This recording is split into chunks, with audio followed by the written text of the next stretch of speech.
Ini yang kemudian kita jadikan kunci dari pelatihan-pelatihan gerakan kebudayaan. Saya sampaikan pada pertama kali kita adakan pelatihan, pada waktu itu saya sampaikan, saya sebut ini sebagai ijazah. Saya menerima ijazah ini dari ayah saya, Muhammad Khalil Bisri, dari ayahnya, Bisri Mustafa, dari gurunya, Kiai Abdul Wahab Abdullah, dari gurunya Kiai Muhammad Hashim Asy'ari.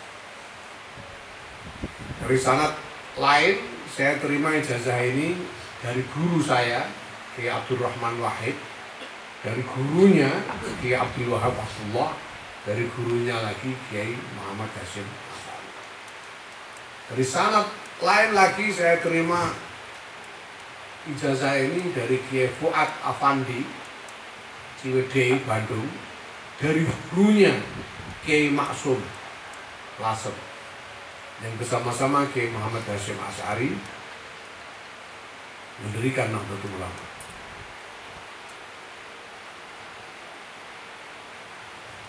Apa itu? Yaitu bahwa Nahdlatul Ulama itu adalah Nahdoh Listislahi Indonesia. Nahdoh Listislahi Indonesia.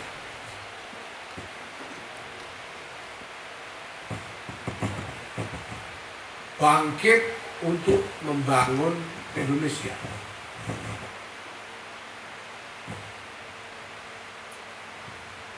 Kalau saya sarahi, di situ Indonesia itu menyimpan mudhof.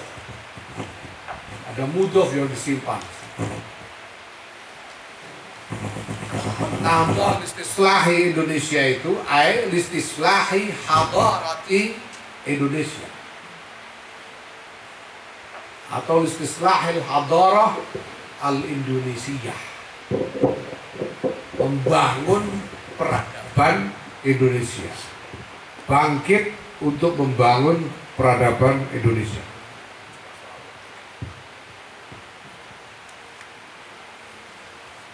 Bangkit untuk membangun peradaban. Kenapa harus Indonesia? Kenapa harus peradaban dan kenapa harus mulai dari Indonesia? Sahabat-sahabat sekalian,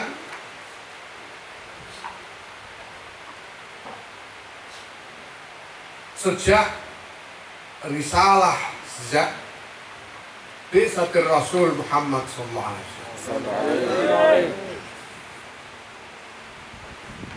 sejarah menyaksikan bagaimana satu peradaban besar tumbuh di bawah panji-panji risalah Muhammad SAW. Peradaban besar yang kemudian menyebar pengaruhnya begitu luas sampai sekitar hampir sepertiga dari seluruh muka bumi, dari Spanyol sampai ke Asia Tenggara, dari Bukhara sampai ke Sri Lanka. Ini adalah pertumbuhan peradaban yang luar biasa, luar biasa. Dan itu peradaban besar itu hidup, berkembang dan terus hidup selama lebih dari 13 abad, lebih dari 1300 tahun. Hidup sebagai peradaban Islam, sebagai satu konstruksi peradaban, yaitu peradaban Islam, yang berdampingan dengan peradaban-peradaban besar lainnya.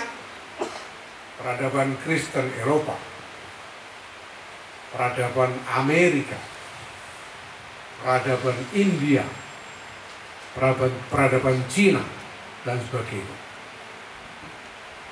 Dan peradaban Islam menjadi peradaban yang mungkin saya kira terbesar di antara peradaban-peradaban lain. Pada puncak kejayaannya, yaitu sekitar abad pertengahan, dan terus bertahan beberapa abad sesudah itu. Nah,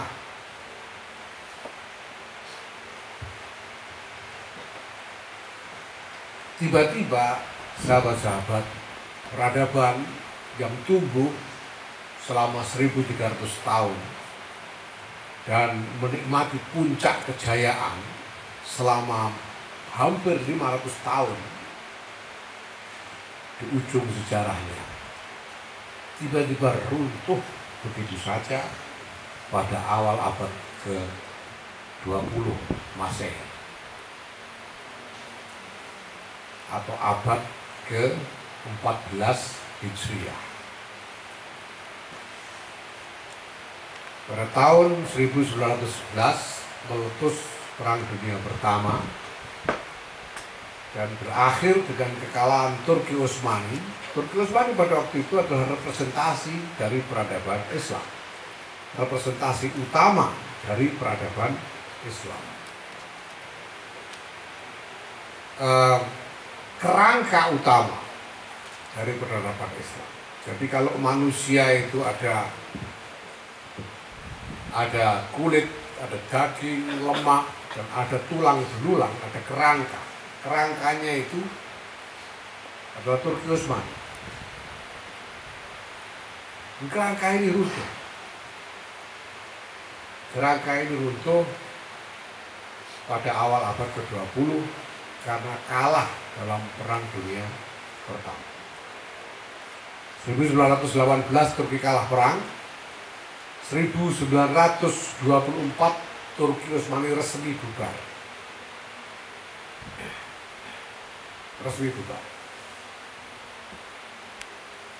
Dunia Islam pernah mengalami pergantian konstruksi peradaban beberapa kali. Yang pertama mungkin bangunan yang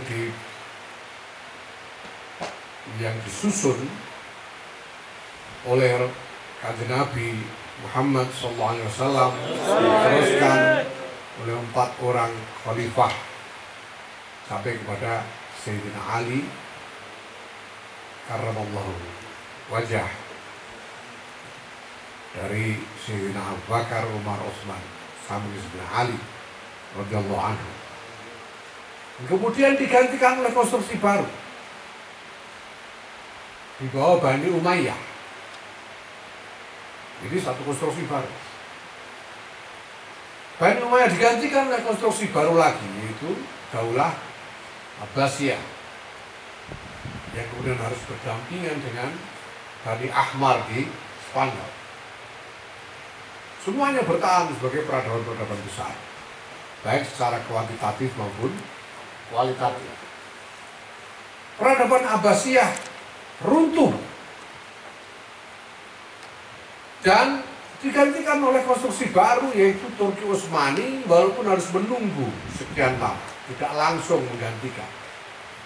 Tadinya itu ada istilahnya Warsito itu kalau bendu selama beberapa waktu, kacauan, ketiadaan sistem yang solid, sampai bangkitnya Nuruddin Zangki yang kemudian merintis terbentuknya Daulah Utsmaniyah. Jadi kalau Turki Utsmani bertahan sekitar 700 tahun, 7 abad, mulai tahun 1300 sekian Masehi. Walaupun pada mulanya harus bersaing dengan konstruksi lain, yaitu dari Daulah Safawiyah di Persia, tapi kemudian Safawiyah harus luntur dan melebur dengan Turki Utsmani. Tapi semua ini runtuh sama sekali, runtuh sama sekali. Karena kalah perang melawan Eropa Kristen.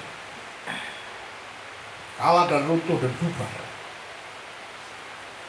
Nah, maka pertanyaannya adalah apa yang akan menggantikan konstruksi Turki Utsmani ini sebagai kerangka baru peradaban Islam?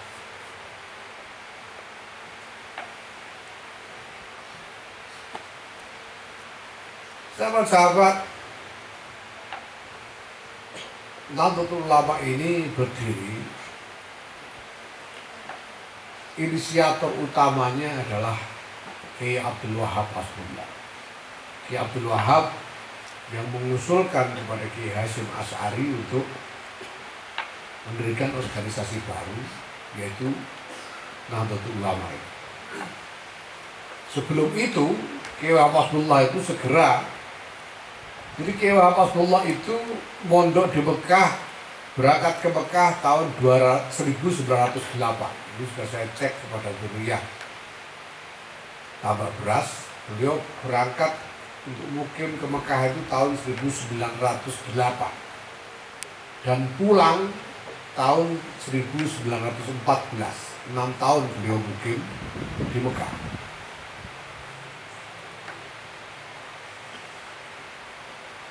Tahun 1912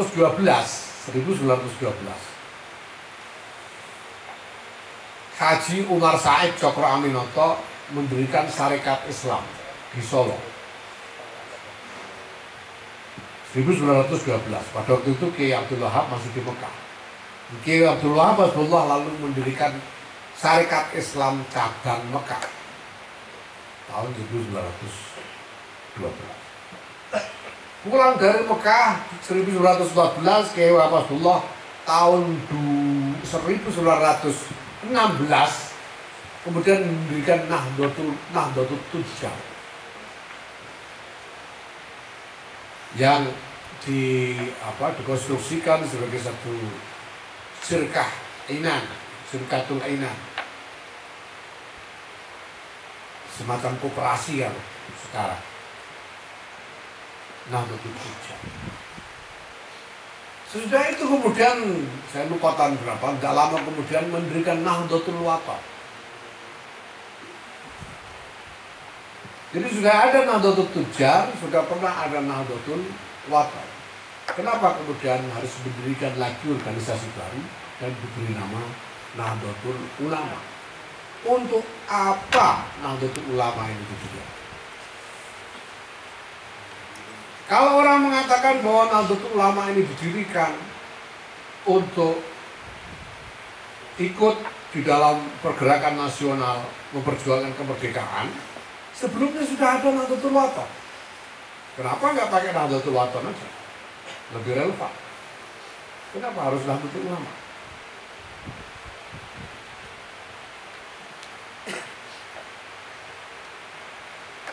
Kalau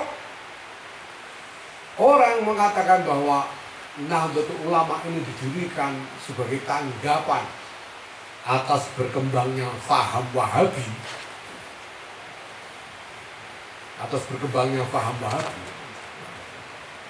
sebelum itu, sebelum ada Nahdlatul Ulama, para ulama ini sudah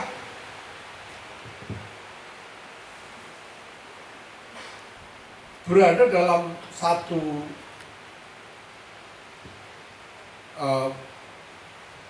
suasana perjuangan untuk melawan Wahabi. Wahabisme itu pertama kali muncul itu pada abad ke-18. Dan para kiai ini ikut merasakan sebagian. Paling enggak banyak teman-teman dari para kiai kita ini yang menjadi korban dari revolusi Wahabi di Hijaz pada waktu itu. Bahkan di dalam tafsir Sawi sudah disebutkan bahwa Wahabisme itu adalah Khawarij baru. Jadi sebelum itu suasananya itu juga suasana melawan Wahabisme. Keyakinan saya, Nahdlatul Ulama didirikan lebih dari itu. bukan sekedar untuk menanggapi gerakan Wahabi. Apa sebetulnya hakikat tujuan dari didirikannya Nahdlatul Ulama? Kita tahu sahabat-sahabat, terkenal sekali bagaimana Kiai Abdul Wahab Hafizahullah berinisiatif membentuk satu kelompok yang kemudian diberi nama Komite Hijaz. Kalau kita lihat anggota-anggota Komite Hijaz ini, nggak ada orang yang terkenal waktu itu. Ini siapa nggak ada yang tahu. Ada satu, siapa itu, syekh siapa orang besar, sampai susah diingat karena nggak ada yang terkenal. Yang terkenal itu cuma Kiai Abdul Wahab Hafizahullah. Yang lain-lain siapa orang nggak jelas. Atau orang yang tidak dikenal oleh publik. Kenapa begitu? Karena pada mulanya Kiai Hafizahullah ini berinisiatif mengajak tokoh-tokoh Islam di Indonesia ini untuk bersama-sama membuat delegasi ke Hijaz setelah kemenangan keluarga Saud Hijaz. Tapi tokoh-tokoh Islam ini menolak. Tidak ada yang mau. Kalau tidak ada mau, akhirnya Kiai Hafizahullah nekat pergi sendiri dengan mengajak teman-temannya saja. Kenapa orang-orang nggak kenal? Karena ini teman-teman pribadinya bawa. Orang saya gelem, saya pengen dulu kan. Nah sebetulnya apa yang dilakukan oleh Kiai Hafizahullah? Kenapa beliau? Sahabat-sahabat, saya yakin bahwa para muassis Nahdlatul Ulama ini adalah min auliyaillah. Buktinya nggak sulit. Tidak mungkin ada inisiatif, tidak mungkin ada amal ya, yang kemudian menetap wujudnya dan lestari asar maslahatnya sampai hampir 100 tahun kecuali amalnya wali.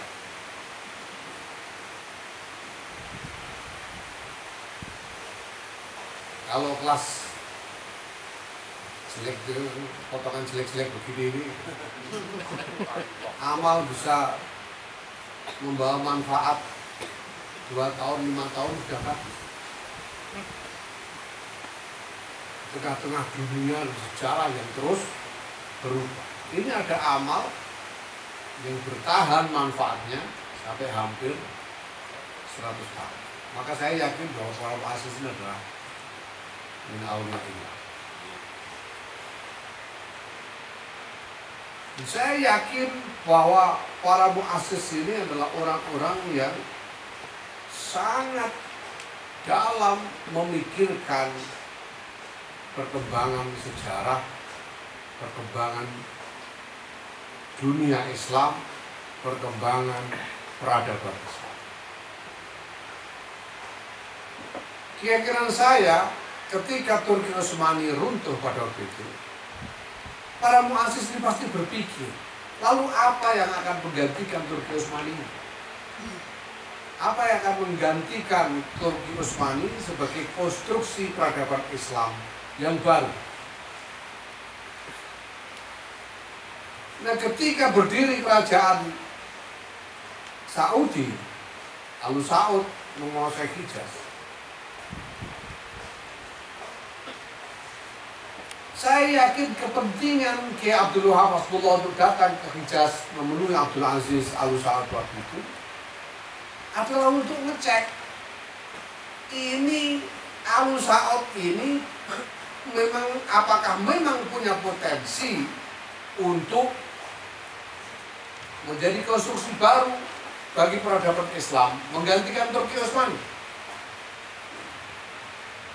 Karena harus ada gantinya.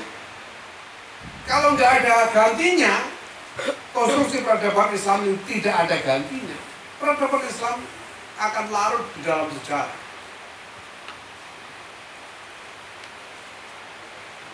Maka harus ada gantinya. Itulah sebabnya Kiai Abdullah pergi ke Mekah untuk ngecek ini Al Saud sudah menguasai Hijaz, menguasai Haramain. Bisa nggak Al Saud ini nantinya menjadi konstruksi baru menggantikan Turki Utsmani? Beliau datang ke sana, ketemu dengan Abdul Aziz, berdialog dengan sejumlah orang sekitar Abdul Aziz, dan melihat apa yang terjadi di sekeliling Hijaz setelah kemenangan keluarga Saud. Kesimpulannya apa? Apakah Al Saud ini bisa menjadi konstruksi baru menggantikan Turki Utsmani? Kesimpulannya tidak. Itu sebabnya kemudian Kiai Abdullah pulang ke Indonesia dan mengusulkan kepada Kiai Hasyim Asy'ari untuk mendirikan jamiah baru, yaitu Jamiah Nahdlatul Ulama. Itu sebabnya jamiah ini diberi nama Nahdlatul Ulama. Kenapa? Karena kalau pertanyaannya adalah bagaimana, kemana masa depan dunia Islam ini harus dibawa, siapa yang harus jawab? Ulama. Masa tukang becak? Masa bakal gedok? Masa bangkir-bangkir? Ulama. Kalau pertanyaan adalah kemana masa depan peradaban Islam, yang harus menjawab adalah itu sebabnya jamiah ini diberi Nahdlatul Ulama, diberi nama Nahdlatul Ulama. Itu sebabnya isyarat yang diterima oleh Kiai Ridwan Abdullah ketika beristikharah untuk menggambar lambang jamiah ini, isyaratnya adalah bola dunia. Karena wazifah, tanggung jawab yang diemban oleh para ulama yang bangkit ini adalah tanggung jawab atas peradaban dunia.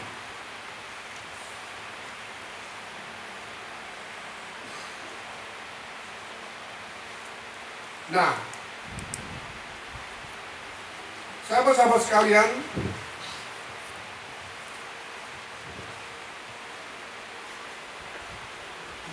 jelas bahwa untuk membangun peradaban itu tidak semudah orang bikin pisang goreng. Jelas ini masalah luar biasa besar. Dan kemungkinan bahkan para ulama muassisun dari Jamiah Nahdlatul Ulama ini pada waktu itu belum sampai kepada gagasan yang konkret tentang peradaban macam apa yang harus dibangun di masa depan. Karena sejarah ada pada titik yang paling tidak menentu. Satu konstruksi peradaban yang pernah berjaya selama 700 tahun tiba-tiba hilang, runtuh dan bubar. Berbagai macam etnik, ini dari etnik macam-macam ini, etnik Persia, etnik Arab, etnik Armaik, etnik Kartago, etnik Mesir, macam-macam etnik. Etnik Bukhari yang tadinya bergabung di dalam satu payung bersama atas nama Islam, atas nama agama, di bawah payung konstruksi Daulah Utsmaniyah, tiba-tiba payungnya hilang. Dan kelompok-kelompok yang berbeda-beda ini harus menerima penguasa-penguasa baru yang bahkan tidak muslim. Walaupun saya mengasumsikan kelakuannya sebetulnya sama. Kenapa? Karena ini adalah orang-orang Turki, orang-orang Saljuk, orang-orang dari etnis tertentu, Saljuk, yang menguasai macam-macam etnis lain. Walaupun ada norma bahwa semua sesama muslim mempunyai martabat yang sama, sebagai etnik penguasa dan etnik yang tidak berkuasa, itu pasti beda. Sementara Turki Utsmani hampir sepanjang kekuasaannya itu sangat memfokuskan diri pada pemeliharaan dan pengembangan kekuatan militer. Itu sebabnya selama masa Turki Utsmani itu tidak tumbuh peradaban-peradaban baru. Yang ada itu tidak tumbuh karya-karya peradaban yang beragam. Yang tumbuh itu hanyalah karya-karya yang diperlukan untuk mengukuhkan ketertiban. Itu sebabnya maka fikih itu berkembang sangat pesat di bawah Turki Utsmani untuk mengukuhkan tertib sosial. Tapi kita tidak menemukan di masa Turki Utsmani ini misalnya karya-karya fisika yang monumental seperti di bawah Abbasiyah. Karya-karya tentang berbagai ilmu pengetahuan yang beragam, karya-karya dalam ilmu bahasa, dalam filsafat dan sebagainya yang tumbuh pada masa Daulah Umayyah dan Daulah Abbasiyah tidak muncul pada era Turki Utsmani. Dan bangsa-bangsa berbagai macam etnis yang ada di bawah kekuasaan Turki Utsmani juga tidak berkembang peradabannya.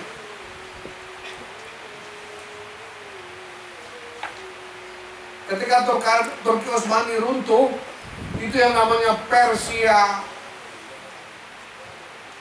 Bukhara, Mesir, Kartago di sepanjang pantai utara Afrika, mereka ditinggalkan sebagai masyarakat yang miskin dan terbelakang, termasuk Hijaz.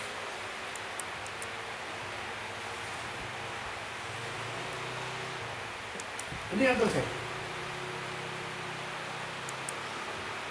Nah, kembali kepada pertanyaan, lalu konstruksi peradaban seperti apa yang harus dibangun sebagai masa depan dari dunia Islam?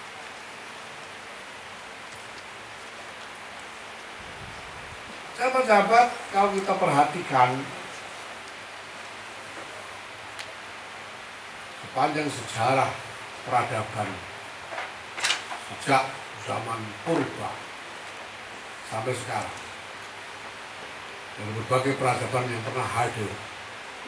Ada peradaban Syria, Assyria, ada Sumeria, ada peradaban Mesir kuno, ada peradaban Mohenjo-daro dan Harappa, ada peradaban Yahudi di Syam, ada peradaban Kaldea, dan lain sebagainya.